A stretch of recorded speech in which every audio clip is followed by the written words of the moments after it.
Assalamualaikum warahmatullahi wabarakatuh. Innal hamdalillah nahmaduhu wa nasta'inuhu wa nastaghfiruh wa na'udzu billahi min shururi anfusina wa min sayyiati a'malina. Man yahdihillahu fala mudhillalah wa man yudlilhu fala hadiyalah. Wa asyhadu an la ilaha illallah wahdahu la syarika lah wa asyhadu anna Muhammadan abduhu wa rasuluh. Qala Allah ta'ala fi kitabihil karim, ya ayyuhalladzina amanu taqullaha haqqa tuqatih wa la tamutunna illa wa antum muslimun. Amma ba'd. Kaum muslimin, para jamaah yang dirahmati oleh Allah Subhanahu wa taala, alhamdulillah, mari kita panjatkan puja dan puji syukur kita kehadirat Allah Subhanahu wa taala atas segala kenikmatan yang diberikan kepada kita semuanya, sehingga kita bisa menghadiri majlis ilmu tanpa kekurangan suatu apapun. Dan salawat serta salam kita sampaikan kepada Nabi kita yang mulia, Nabi Muhammad sallallahu alaihi wasallam, beserta keluarga beliau, sahabat-sahabat beliau, serta orang-orang yang senantiasa istiqamah di atas sunnah beliau.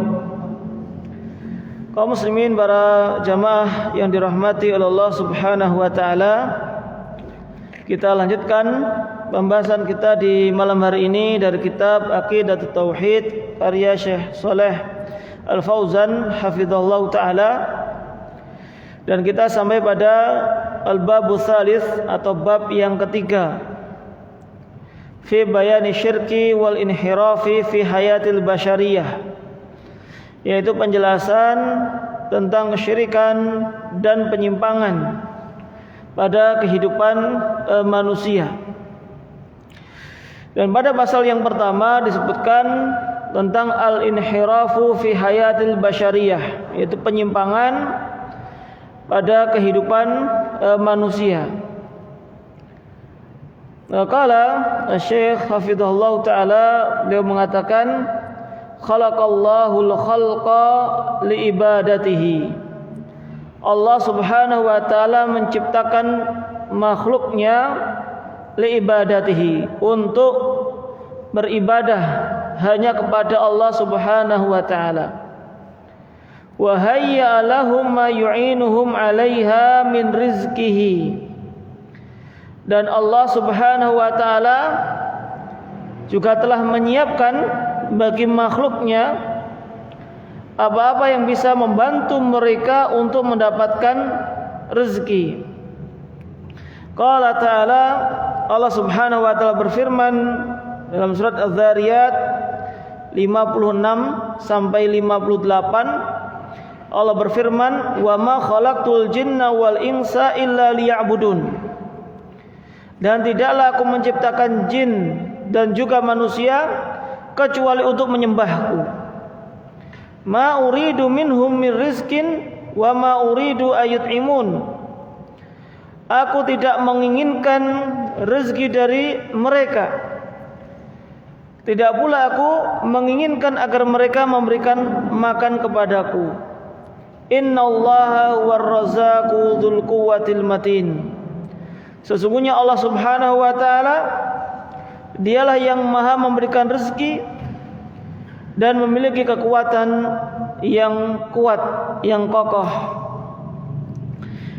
Nah, para jamaah dirahmati oleh Allah Subhanahu wa taala, di dalam ayat yang mulia ini Allah Subhanahu wa taala menjelaskan tentang tujuan utama Allah menciptakan jin dan juga manusia. Tidaklah aku ciptakan jin dan manusia kecuali. Di sini secara bahasa ada istisna, pengecualian setelah nafi, setelah peniadaan. Tidaklah aku ciptakan jin dan manusia kecuali untuk menyembahku. Berarti di sini yufidul hasr atau taksis, mengandung faedah pembatasan atau pengkhususan. Tidak ada tujuan lain dari penciptaan jin dan manusia kecuali untuk menyembah Allah Subhanahu wa taala. Beda kalau misalkan Allah hanya sekedar mengatakan aku menciptakan jin dan manusia untuk menyembahku. Bisa jadi di sana ada tujuan-tujuan yang lainnya. Tapi kalau dikatakan tidaklah aku menciptakan jin dan manusia kecuali, berarti maksudnya aku menciptakan jin dan manusia hanya untuk menyembahku, hanya untuk beribadah kepada Allah Subhanahu wa taala. Ini fungsi dari istisna di sini, yaitu pengecualian di sini. Seperti contohnya misalkan Muhammad datang ke masjid. Ketika dikatakan Muhammad datang ke masjid, bisa jadi di sana yang datang banyak, tidak hanya Muhammad. Di situ hanya menjelaskan Muhammad datang ke masjid. Tapi kalau dikatakan tidak ada yang datang ke masjid kecuali Muhammad, berarti bisa dipastikan yang di masjid itu hanya Muhammad saja. Karena tadi diungkapkan tidak ada yang datang kecuali Muhammad. Maka di sini pengkhususan hanya beribadah kepada Allah Subhanahu wa taala. Lalu pada ayat berikutnya tadi dijelaskan ketika Allah Subhanahu wa taala memerintahkan makhluk-makhluknya untuk beribadah kepada Allah Subhanahu wa taala, maka Allah pun juga sudah menyiapkan untuk mereka rezeki mereka. Ketika Allah Subhanahu wa taala meminta hamba-hambanya untuk beribadah kepada Allah, itu bukan untuk kemaslahatan Allah Subhanahu wa taala. Justru itu untuk kemaslahatan seluruh makhluk-makhluknya tadi. Berbeda kalau manusia nyuruh orang itu pasti untuk kepentingan yang nyuruh. Tapi ketika Allah yang nyuruh, itu bukan untuk Allah Subhanahu wa taala, bukan untuk kepentingan Allah sama sekali. Tapi justru kepentingan itu adalah untuk makhluknya tadi. Dan ketika Allah Subhanahu wa taala memerintahkan hambanya untuk beribadah, maka jangan sampai kita mengkhawatirkan rezeki. Bahkan mungkin ketika kita beribadah, menurut manusia mengganggu waktu bekerjanya misalkan. Maka jangan sampai kita seorang muslim, seorang mukmin beranggapan demikian. Ketika kita beribadah kepada Allah tidak akan pernah mengganggu rezeki kita. Allah tidak butuh makan dari kita, Allah tidak butuh uang dari kita. Karena innallaha huwar razzaq, karena Allah lah yang maha memberikan rezeki. Dalam ayat yang lainnya Allah Subhanahu wa taala mengatakan wa'mur ahlaka bis-shalati wastabir 'alaiha. Dan perintahkanlah keluargamu untuk mengerjakan salat. Wastabir 'alaihi, dan bersabarlah. La nas'aluka rizqa, nahnu narzuquka. Kami tidak minta rezeki kepada engkau, justru kamilah yang memberikan rezeki. Surat Thaha 132. Di sini ketika Allah Subhanahu wa taala memerintahkan Nabi Muhammad akan memerintahkan keluarganya untuk beribadah, khususnya salat, dan untuk sabar ketika mengerjakan salat, ketika merintahkan anak-anaknya salat, itu memang butuh kesabaran. Nah, ketika Rasulullah diperintahkan untuk memerintahkan keluarganya salat, atau Allah memerintahkan hambanya untuk salat, Allah Subhanahu wa taala menyinggung masalah rezeki. Kami itu tidak minta rezeki, justru kamilah yang memberikan rezeki.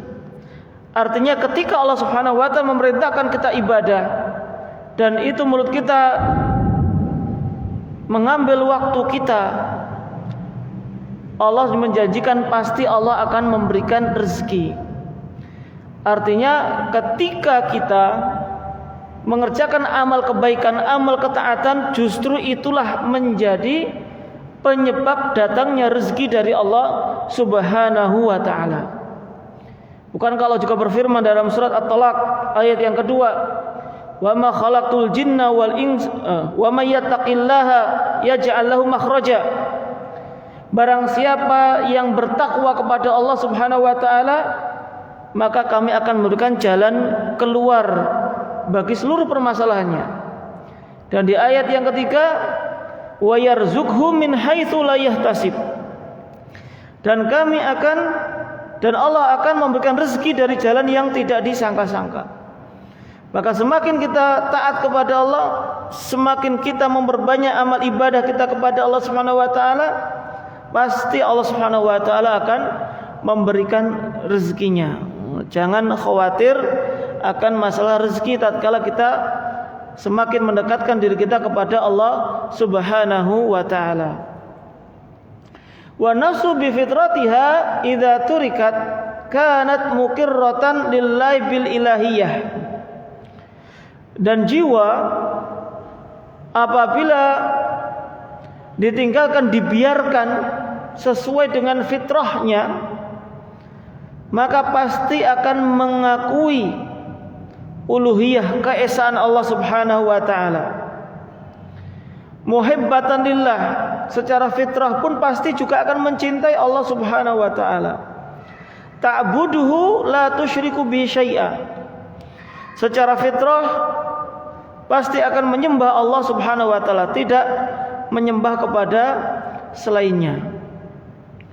Lalu kenapa kok ada penyimpangan kalau memang secara fitrah mengakui keesaan Allah Subhanahu wa taala? Walakin yufsiduha wa yanharifu biha an dzalika ma yuzayyinu laha syayatinul insi wal jin.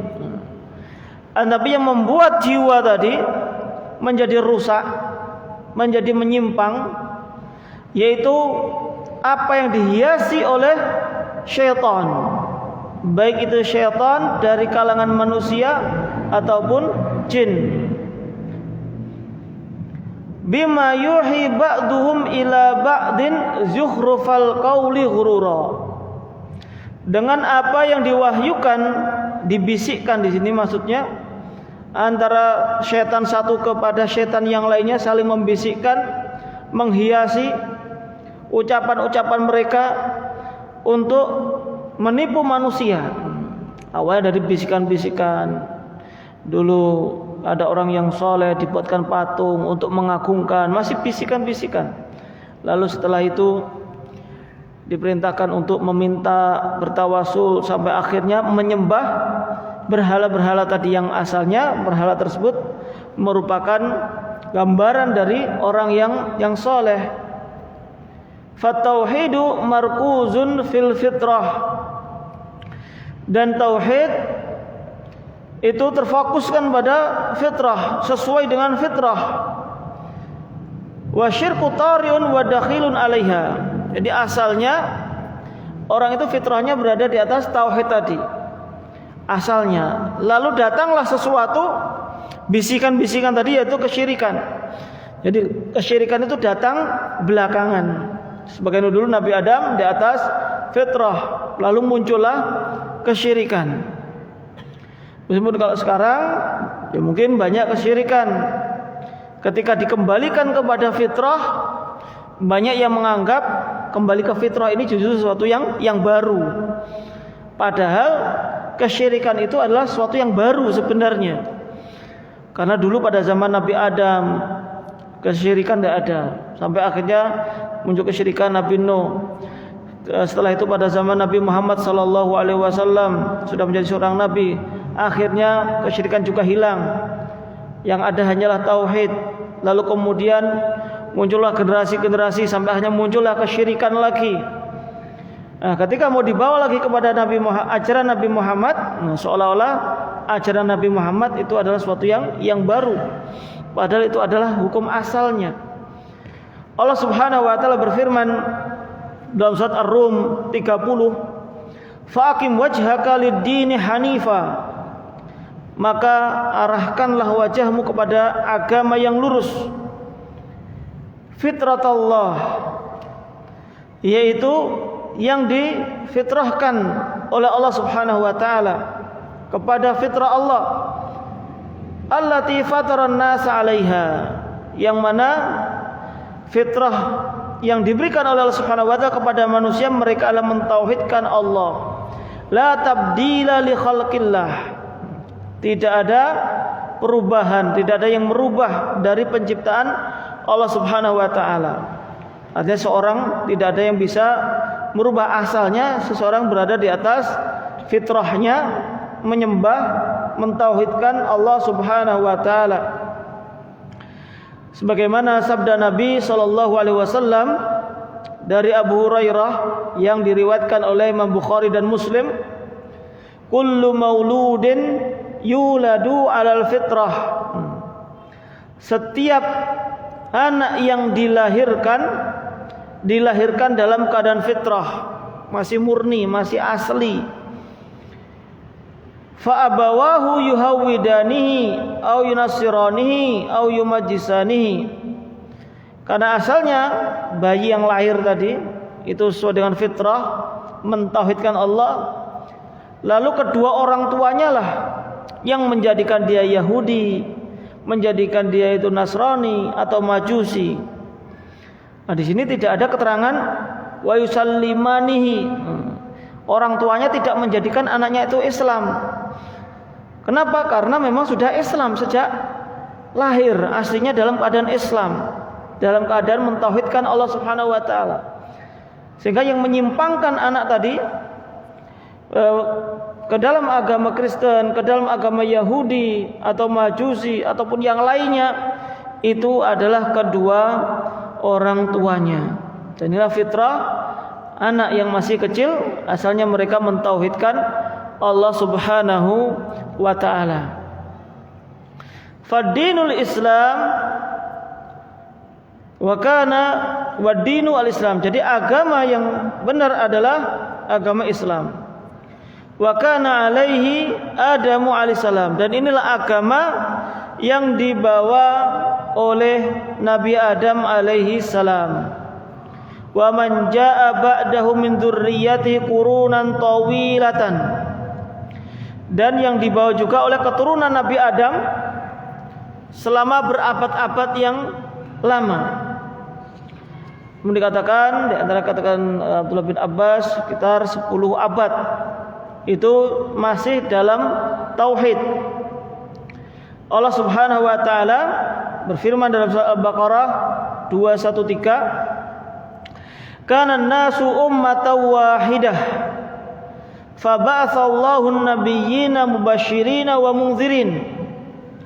Dulu manusia itu umat yang satu, enggak ada perpecahan, enggak ada penyimpangan, semuanya itu sama, akidahnya sama, agamanya sama.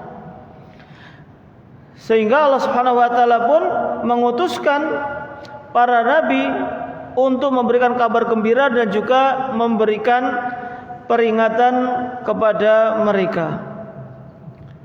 Wa awwalu ma hadatsa asyirku wal inhirafu anil aqidati sahihati fi qaumi Nuh. Dan kesyirikan yang pertama kali terjadi atau penyimpangan akidah yang pertama kali terjadi itu pada kaum Nuh. Fakana alaihi salamu awwala rasulin ilal basyariyah ba'da hudusi syirki fiha. Dan Nabi Nuh ini merupakan rasul yang pertama yang diutus kepada manusia setelah terjadinya kesyirikan. Di sini para ulama menjelaskan bahwasanya Nabi Adam adalah nabi yang pertama, sedangkan Nabi Nuh adalah rasul yang pertama. Dan perbedaannya sebenarnya juga terjadi khilaf. Namun yang kuat insyaallah bahwasanya yang dimaksud dengan nabi adalah utusan Allah yang membawa syariat sebelumnya. Sedangkan Rasul adalah yang membawa syariat yang baru, dan dua-duanya diperintahkan untuk berdakwah, menyampaikan risalah kepada manusia. Dan dalil bahwasanya Nabi Nuh adalah Rasul yang pertama kali, surat An-Nisa 163, Inna wahayna ilaika kama wahayna ila Nuhin wan nabiyyina min ba'dih. Sesungguhnya kami telah mewahyukan kepada engkau, kepada Nabi Muhammad, sebagaimana kami juga mewahyukan kepada Nabi Nuh dan juga nabi-nabi setelah Nabi Nuh. Jadi ini pertama kali diutus sebagai seorang rasul. Wa kana, Abdullah bin Abbas mengatakan, kana baina Adam wa Nuhin alaihi wassalam asyratu qurun kulluhum alal Islam. Jadi antara Nabi Adam dan Nabi Nuh alaihi wassalam ada 10 kurun, 10 abad. Ini berarti kurang lebih 1000 tahun selisih antara Nabi Adam dengan Nabi Nuh. Kullum alal Islam, semuanya di atas agama Islam. Tidak ada yang berbuat kesyirikan. Meskipun maksiat ada, tapi tidak sampai derajat kesyirikan. Di antara bukti maksiat itu ada, ya Nabi Adam sendiri ya pernah berbuat maksiat ketika makan buah khuldi. Namun akhirnya bertobat kepada Allah Subhanahu wa taala dan diterima tobatnya. Namun karena perbuatan dosanya itu, maka dikeluarkan dari surga sehingga ditempatkan di bumi ini. Dan juga di antara maksiat yang ada, yaitu salah satu putra Nabi Adam sendiri yang membunuh saudaranya ketika bersedekah dengan sedekah yang buruk karena iri dan lain sebagainya, akhirnya membunuh saudaranya tadi. Akhirnya di situ maksiat ada, tapi tidak sampai pada derajat kesyirikan. Adapun kesyirikan muncul pertama kali pada zaman Nabi Nuh. Qala Ibnu Qayyim rahimahullahu taala, wa hadzal qaulu huwa shawabu qat'an. Pendapat inilah pendapat yang benar, tidak ada keraguan di dalamnya. Fa inna qira'ata Ubay bin Ka'b, karena Ubay bin Ka'ab ketika membaca firman Allah surat Al-Baqarah 213 tadi, Ubay bin Ka'ab mengatakan membaca fakhtalafu faba'atsallahu nabiyyin. Jadi tadi kan ayatnya kana nasu ummatan wahidah. Dahulu manusia itu umat yang satu. Dalam qiraah Ubay bin Ka'ab ada tambahannya fakhtalafu. Dulu mereka umat yang satu, kemudian berpecah belah, berselisih, terjadi kesyirikan. Faba'atsallahu nabiyyin, lalu Allah mengirimkan para nabi, yaitu maksudnya para rasul juga, Nabi Nuh tadi. Jadi penyimpangan tadi. Wa yashhadu li hadzal qiraati qauluhu ta'ala, dan juga yang mendukung bacaan ini firman Allah Subhanahu wa taala fi surat Yunus, pada surat Yunus ayat yang ke-19, wa ma kana an-nasu illa ummatan wahidah fakhtalafu. Tidaklah umat-umat terdahulu kecuali mereka umat yang satu. Jadi dulu awalnya satu umat, satu akidah, satu keyakinan. Fakhtalafu, lalu kemudian terjadi perselisihan. Yuridu rahimahullah, yang dimaksudkan oleh Ibnu Qayyim rahimahullah, anna bi'tsatan nabiyyina sababuha al-ikhtilaf amma kanu alaihi minad dini sahih.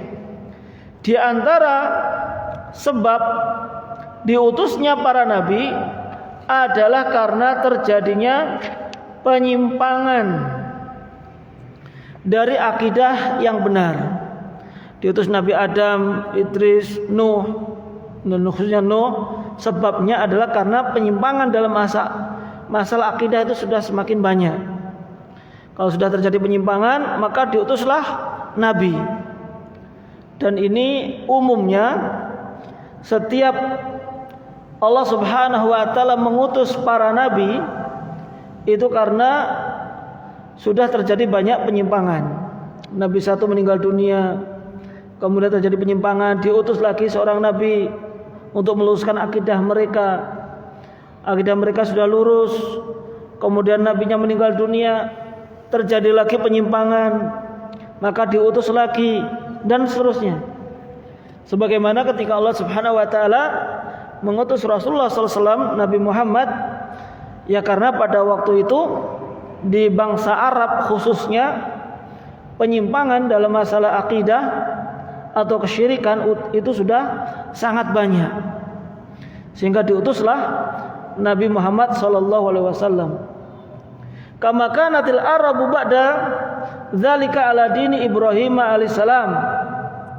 Sebagaimana dahulu bangsa Arab setelah agama Nabi Ibrahim itu semuanya di atas agama yang benar, akidah yang benar. Hatta jaa Amru ibn Luhai al-Khuzai fa ghayyara dina Ibrahim. Sampai datanglah seorang yang bernama Amr bin Luhai al-Khuzai. Ketika pergi ke negeri Yaman, di negeri Yaman itu banyak kesyirikan, banyak patung-patung. Akhirnya Amr ini bawa patung itu dari Syam, dibawa ke negeri Arab. Dibawa ke negeri Arab, khususnya kota Mekah. Disitulah pertama kali muncul kesyirikan di tanah Arab. Wajalabal asnama ila ardil Arab, dibawa tadi berhala-berhalanya. Wa ila ardil Hijaz bi sifatin khassah, dan lebih khususnya lagi dibawa ke negeri Hijaz, yaitu Mekah dan sekelilingnya. Fa ubidat min dunillah, lalu akhirnya patung-patung yang dibawa tadi akhirnya disembah. Wantashara syirku fi hadhil biladil muqaddasah, lalu tersebarlah kesyirikan di negeri yang suci ini, yang disucikan oleh Allah Subhanahu wa taala. Awalnya suci, awalnya tidak ada kesyirikan, namun karena ulah satu orang awalnya habis pergi ke negeri Syam, di sana terkena subhat, terkena ajaran yang sesat, pulang ke negeri Arab bawa berhala. Ini ya bahayanya ketika seorang safar ke negeri kafir, ke negeri yang banyak kesyirikan, pulang-pulang bawa ajaran yang baru. Dan sebagaimana kalau kita nemui ada orang Indonesia tapi pengen belajar agama Islam di negeri barat, maka yang dibawa ya ajaran liberal. Mau belajar agama Islam kok bukan pada sumbernya, belajar agama Islam tapi dari negeri barat. Nah, mereka Islamnya bagaimana? Ya, mengatakan Islam yang lebih moderat lah, meskipun hakikatnya adalah Islam liberal, sampai mengatakan seluruh agama sama dan seterusnya. Ya, ini ya karena membawa agama tadi dari bangsa kafir. Ini yang juga dulu pertama kali muncul kesyirikan di negeri Arab, sehingga tersebar akhirnya kesyirikan tersebut di kota Mekah dan sekelilingnya, sampai akhirnya ila an ba'atsallahu nabiyahu Muhammadan khataman nabiyyin fada'an nasa ila tauhid. Sampai ketika kesyirikan yang ada di negeri Mekah itu sudah parah, maka diutuslah Nabi Muhammad SAW sebagai penutup para nabi dan mendakwahkan manusia kepada tauhid. Jadi bangsa Arab itu dulu ya sangat parah dari sisi akidahnya, dari sisi akhlaknya. Itu bangsa Arab memang parah, membunuh anak-anak perempuan, misalkan perzinaan juga banyak, perampokan itu pun juga banyak. Perbudakan itu juga sangat banyak. Ya tidak dipungkiri bangsa Arab dulu benar-benar rusak. Sampai datanglah Nabi Muhammad sallallahu alaihi wasallam. Wattiba'i millati Ibrahim, dan juga di antara seruan Nabi Muhammad mengikuti ajarannya Nabi Ibrahim. Wajahada fillahi haqqa jihadi, dan juga Nabi Muhammad ini memerintahkan umatnya untuk berjihad di jalan Allah Subhanahu wa taala dengan jihad yang sebenarnya. Jihad adalah bagian dari syariat agama Islam. Jihad adalah perintah untuk meninggikan kalimat Allah Subhanahu wa taala. Tentu jihad yang sesuai dengan syar'i. Jihad di atas atau di bawah komando dari Amirul Mukminin, pemimpin dari kaum mukminin. Itu yang jihad yang disyariatkan. Jihad yang memang disyariatkan untuk memerangi orang-orang kufar. Bukan jihad yang serampangan, melihat orang kafir langsung dibunuh misalkan, langsung dibom, yaitu bukan jihad fisabilillah. Karena jihad fisabilillah ada rambu-rambunya, ada aturannya. Tidak setiap orang bisa melakukan jihad. Namun juga bukan berarti kita anti terhadap jihad sampai menghilangkan syariat jihad ini, enggak usah bahas jihad sama sekali. Ini juga salah. Kita harus tetap bahas masalah jihad. Dan juga jihad di jalan Allah tidak hanya dengan senjata, angkat senjata, angkat pedang, angkat pistol, peralatan perang. Itu memang di antara bagian dari jihad, tapi bukan hanya itu. Bahkan thalabul ilmi, belajar ilmu syar'i, itu juga di antara bentuk jihad kita di jalan Allah Subhanahu wa taala.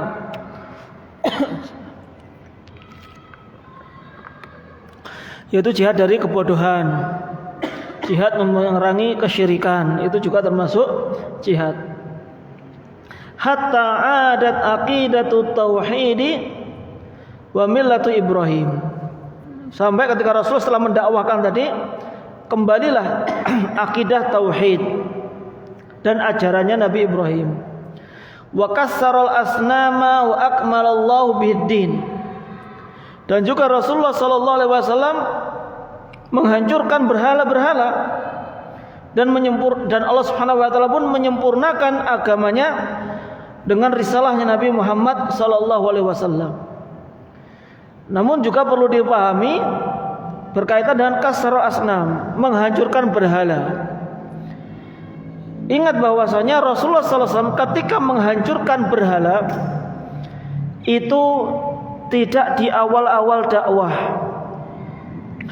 Namun setelah berdakwah di kota Mekah kurang lebih 13 tahun belum bisa menjadi mayoritas, masih lemah.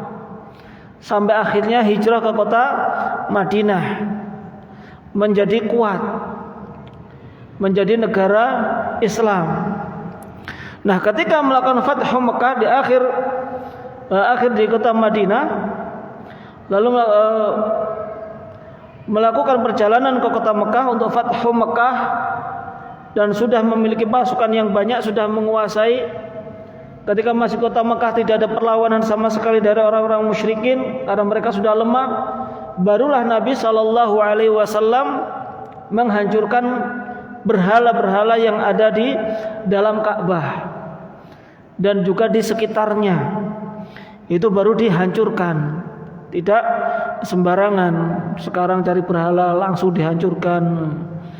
Ngelihat di taman kota ada berhalanya misalkan, langsung dirobohkan, ya tidak bisa juga. Karena itu juga termasuk wewenang dari Amirul Mukminin, Waliul Amr, pemimpin yang bisa menghancurkan berhala-berhala atau patung-patung di sebuah negara misalkan, dia tidak bisa. Setiap orang lihat berhala langsung dihancurkan. Justru kalau seperti itu madaratnya lebih besar. Meskipun ada orang yang menggunakan dalil Nabi Ibrahim yang menghancurkan berhala-berhala, namun itu tidak bisa dijadikan sebagai dalil. Yang pertama itu memang ajarannya Nabi Ibrahim. Yang kedua, kita juga harus melihat maslahat dan juga mafsadatnya. Bukankah ketika mengingkari kemungkaran, jangan sampai kita menimbulkan kemungkaran yang lebih besar lagi. Memang ketika kita menghancurkan berhala, menghancurkan misalkan membuang sesajen dan yang lain sebagainya, itu adalah dalam rangka menghilangkan kemungkaran. Tapi kalau setelah menghilangkan kemungkaran tersebut muncul kemungkaran yang lebih besar lagi, maka kita harus tahu mana yang lebih besar, sehingga kita tidak melakukan suatu hal yang bisa menimbulkan kemungkaran yang jauh lebih besar. Nah, kemudian Rasulullah SAW setelah menghancurkan berhala-berhala tadi, agama pun menjadi sempurna. Wa tamma bihin ni'mata 'alal alamin. Allah pun menyempurnakan kenikmatan bagi seluruh alam semesta. Wasarat ala nahjihi al-qurunul mufaddalah min sadri hadhil ummah. Maka setelah meninggalnya Nabi sallallahu alaihi wasallam, setelah itu fase khilafah ar-rasyidah, yaitu khulafaur rasyidin Abu Bakar, Umar, Utsman, Ali, yang secara umum itu masih berada di atas tauhid. Ilan fashal jahlu fil qurunil mutaakhirah, sampai akhirnya setelah itu tersebarlah kejahilan.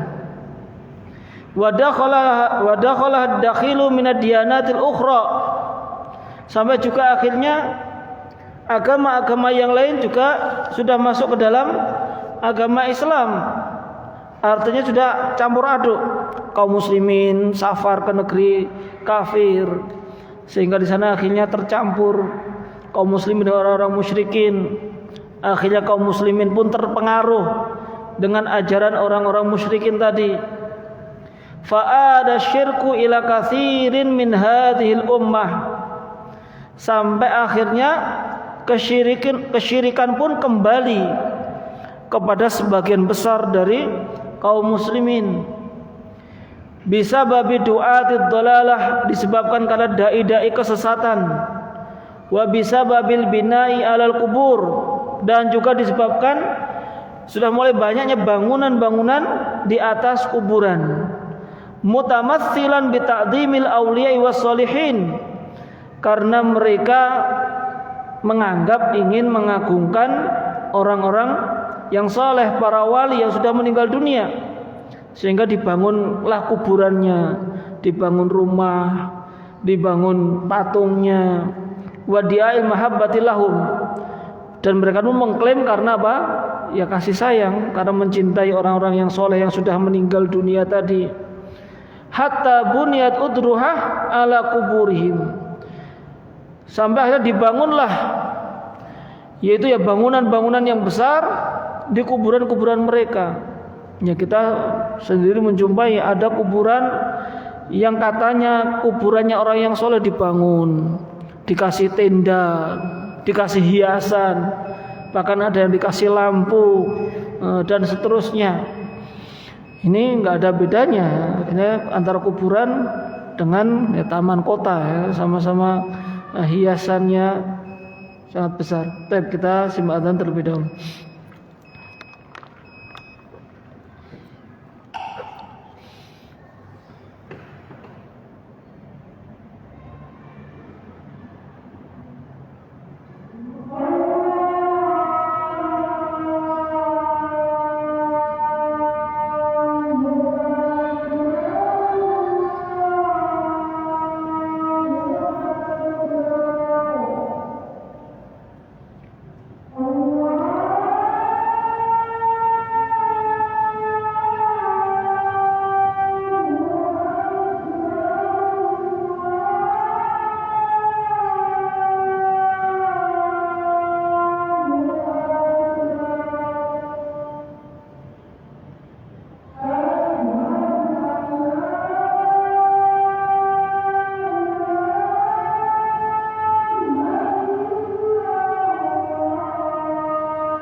Nah.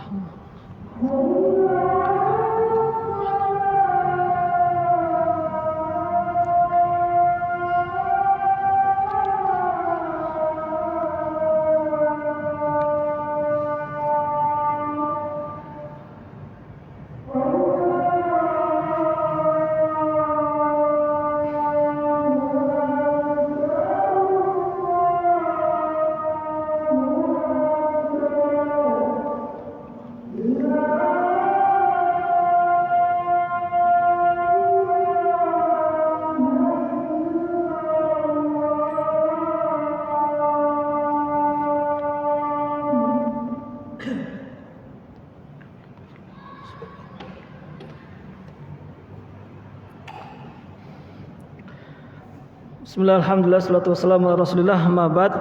Sedikit kita lanjutkan, yaitu tentang awal mula penyimpangan dalam masalah akidah di tubuh kaum muslimin, yaitu ketika kaum muslimin sudah mulai membangun kuburan-kuburan di atasnya dengan bangunan-bangunan sebagai wujud kecintaan dan pengagungan terhadap orang yang sudah meninggal tersebut, yang sampai akhirnya pada perbuatan yang mana mereka menyembah dan minta sesuatu kepada orang yang sudah meninggal tersebut.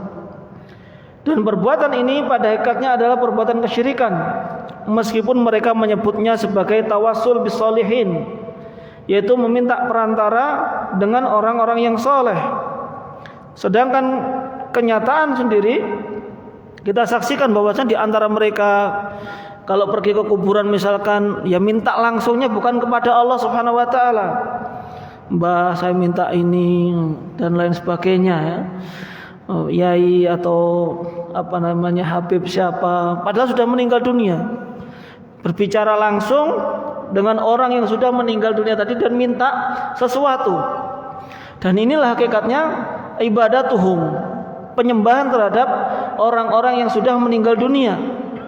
Dan mereka pun tetap ngeles, kita hanya meminta perantara saja, mintanya kepada Allah Subhanahu wa taala. Padahal alasan yang mereka gunakan saat ini persis dengan alasan yang digunakan oleh orang-orang musyrikin terdahulu, sebagaimana dikatakan oleh Allah dalam surat Az-Zumar ayat yang ketiga, ma na'buduhum illa liyuqarribuna ilallahi zulfa. Ketika mereka dilarang minta-minta kepada berhala, yang mana berhala ini dari orang yang soleh asalnya, mereka mengatakan kami tidak menyembah mereka, kami tidaklah menyembah mereka kecuali agar mereka mendekatkan kita kepada Allah Subhanahu wa taala dengan sedekat-dekatnya.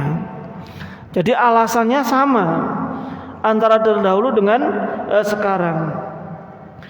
Dan ini pun tetap dikatakan mereka adalah orang-orang yang berbuat kesyirikan.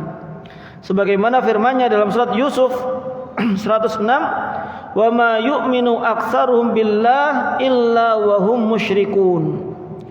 Tidaklah kebanyakan di antara mereka beriman kepada Allah, mereka itu adalah orang-orang yang berbuat kesyirikan. Dan mereka orang-orang musyrikin terdahulu dan bahkan juga orang-orang musyrikin sekarang, tidaklah mereka mengingkari keberadaan Allah Subhanahu wa taala. Tidak mengingkari. Orang musyrik dulu yang diperangi oleh Rasulullah, mereka juga tidak mengingkari adanya Allah. Namun mereka berbuat kesyirikan dan juga minta kepada selain Allah Subhanahu wa taala. Karena hati mereka meskipun berbuat kesyirikan, bahkan Fir'aun pun hatinya pada hakikatnya masih mengakui keesaan Allah Subhanahu wa taala. Wajahadu biha wastaiqanatha anfusuhum zulman wa uluwa. Jadi Fir'aun dan yang semisalnya, mereka ketika lisan mereka mengingkari Allah, mengingkari Tuhan, sehingga mengatakan ana rabbukumul a'la, saya adalah Tuhanmu yang paling tinggi, namun hati mereka, jiwa mereka sebenarnya meyakini ada Tuhan yang esa. Namun mereka mengatakan demikian karena kezaliman dan kesombongan mereka. Wa uqulum ta'rifu anna kulla makhluqin la budda lahu min khaliq.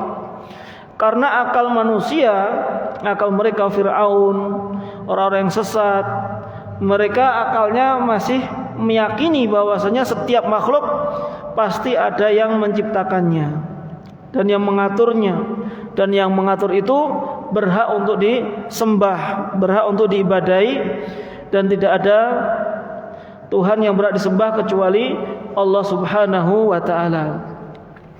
Dan para jemaah dirahmati oleh Allah Subhanahu wa taala, mungkin itu yang dapat kita sampaikan di kesempatan kita malam hari ini. Insyaallah akan kita bahas pada pertemuan berikutnya, yaitu tentang kesyirikan dan macam-macamnya. Wa sallallahu ala nabiyyina Muhammad wa ala alihi wa sahbihi ajma'in. Assalamualaikum warahmatullahi wabarakatuh.